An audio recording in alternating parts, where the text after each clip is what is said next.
Have you gathered specific intelligence that suggests that President Putin is deploying these weapons, moving them to position, or considering their use? And would the U.S. or NATO respond with military action if he did use chemical weapons? You know, on the first question, I can't answer that. I'm not going to give you intelligence data, number one. Number two, we would respond. We would respond if he uses it. The nature of the response would depend on the nature of the use. Welcome back. That was President Biden in Brussels on Thursday, once again failing to set a clear red line for Putin, opting instead to wait and see if he behaves badly and then punish him later. It's the same strategy he used back in January when Russia was amassing troops and along Ukraine's border, but was yet to invade. Watch.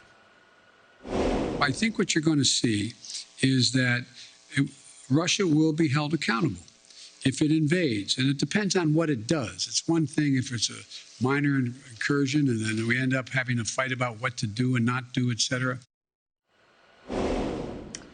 Joining me right now is Florida Senator Marco Rubio. He is the vice chairman of the Select Committee on Intelligence. And, Senator, it's good to see you. Thanks very much for being here. Thanks for having me on, Maria. I appreciate it. So, a couple of questions, Senator. On the one hand, how would you assess the response? Is there any red line? We watch death and destruction every day now for the last month. And what about the use of chemical weapons? Is the intelligence that you've seen corresponding that, in fact, there are chemical weapons? Is that reliable? Well, let me talk about a couple things. The first is that the red line that we know of for sure is NATO. We have a commitment in NATO. We've made it. It's an old commitment. It's an existing commitment. And if any NATO nation comes under attack and invokes Article 5, the United States has an obligation that it will meet to join those nations in taking on the aggressor. And if that's Russia, that's what's going to happen. And that's a pretty clear red line, and one that has existed for a very long time and predates this president, and it's one I believe in and should continue. I think the likeliest thing you're going to see from Putin is trying to use chemical or biological weapons, for that matter, but doing it in a way that makes it look like someone else did it. So that's his history. For example, when chemical weapons were deployed in Syria, clearly Assad was behind it. But he spent weeks sort of building up this notion that somehow the rebels and the opposition to Assad were the ones that were going to use chemical weapons and did. And so my feeling is that that's exactly the kind of thing he would try to do here. I don't think he would himself admit that he's using these chemical weapons. I think he would want to blame that on Ukraine or NATO and say that it was them who did it. I think what's really important here is we should not be in the position of ruling out what we're going to do. We're not going to do that. We're not going to do this if he does that. I don't think we should be in a position of doing that because we don't know exactly how this is going to play out and who it's going to impact. It's possible that these kinds of attacks could very well have a direct impact on a NATO country or American personnel in the region. And then the response would be pretty clear about what we'd have to do. We'd have to go after whoever it is did that, or where they did it from. Well, I mean, what would a potential chemical or biological weapon used look like? How would that be felt? Well, again, going off their past history and what they've done in the past, one of the things you might see it is deployed in an urban area, and they would stage it to look like it was actually the Ukrainians who are using chemical weapons in the battlefield. Another option is a biological agent, some disease. As you've seen, they've been arguing for weeks that NATO and the United States have biochemical weapons labs inside of Ukraine. And the reason why they've been saying that for weeks, in fact, for years, is because now if something happens, they're going to argue, well, that's the Ukrainians and the Americans in NATO deploying those weapons against Russian troops, and it's spread. So that's, in my view, the likeliest approach they would take. But obviously, this is a very rapidly escalating situation, so who knows which way it will twist or turn. But that's what I think you would see, given their past history and what they've sort of been setting up and what they've been saying up to this point. Well, Senator, you've also been very concerned about cyber attacks. You talked about the threat of a cyber attack for years. Back in March of 2020, you told us that cyber warfare was the new battlefield for the 21st century. Tell me about the potential for cyber attacks on our banking, technology, energy sectors. How concerned should we be? Well, first of all, cyber is an ongoing threat all the time. There are a bunch of cyber criminal groups out there. These are people that hack into companies, they gain accesses, and then they sell them. They sell them out there on this dark market of selling these things. And oftentimes they're offering them to countries. They're offering them to China, and they're offering them to Russia. They're offering them to North Korea, who themselves have developed these accesses. So look, it's quite possible the Chinese could do a cyber intrusion to steal things from American companies like they do every day, hoping that Russia will get blamed for it in the process. Now, that said, I would tell you that if you look at the situation today, Putin has to change the battlefield conditions at this point. He has to regain momentum, okay?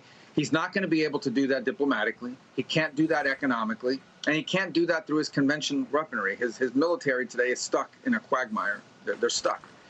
They're stalled.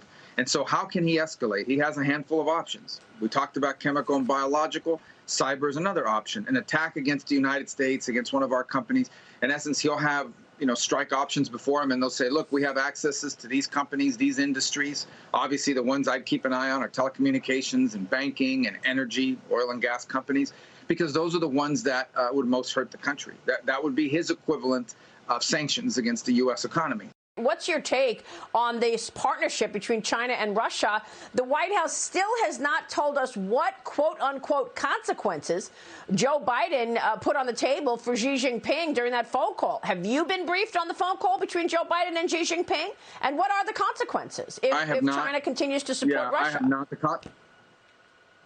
First of all, that's the important thing we have to say is all this. I read some articles last week and columns about China's in a tough spot. They have to decide. China's already decided. Okay, Xi Jinping and China is 100% on Russia's side. Now they're going to try to hide it. They'd prefer not to be caught doing it because it hurts their their view around the world, how people view them around the world. But they're 100% on Russia's side, and it makes I understand why. Number one, they figure as long as Russia is strong or strong enough, it distracts us from focusing on China.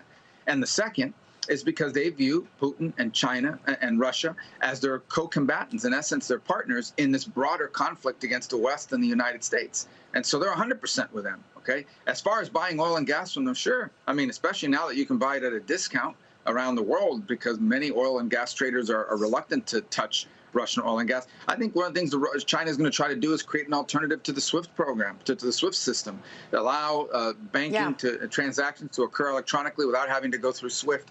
So we need to be sanctioning every one of these Chinese entities that does business with Putin and is helping Putin evade. Simple as that. We need to announce any Chinese company or entity that is helping Russia evade sanctions will also be sanctioned.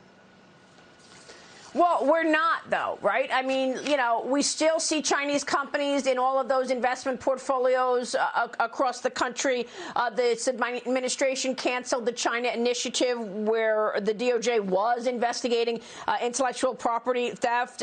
Last month, you said, despite Beijing's aggression against Taiwan, you do not expect Xi to invade Taiwan anytime soon. Do you stand by that? And has Biden's weakness changed things? Because, look, at a time that the U.S. should be, some say, decoupling from China, it seems that this administration is easing all of the Trump-era tariffs on Chinese goods and easing some of the tough stance that the Trump administration had on China.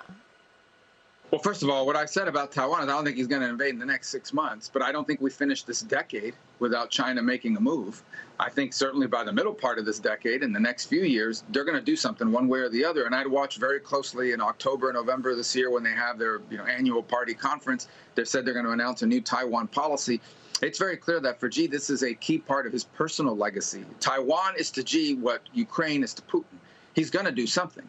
And their preference is for Taiwan to just surrender, to just say, look, we can't, America's not going to do anything about it. We're going to lose a war against you. We might as well surrender and negotiate the terms by which we fall under your umbrella.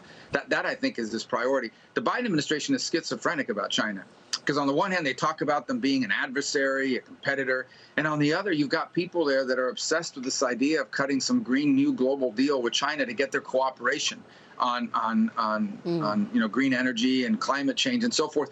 And here's the one thing they don't tell you. All those batteries, the lithium and all the minerals that go into those batteries, the rare earth minerals, the solar panels that are constructed, all these things that John Kerry and these guys fantasize about, they all come from China. And so they don't want to antagonize China. They've got to make our national security a priority ahead of that crazy stuff. Yeah, it's a great point, and it's a point to be made. Senator, it's great to see you this weekend. Thanks very much. Thanks for having me on.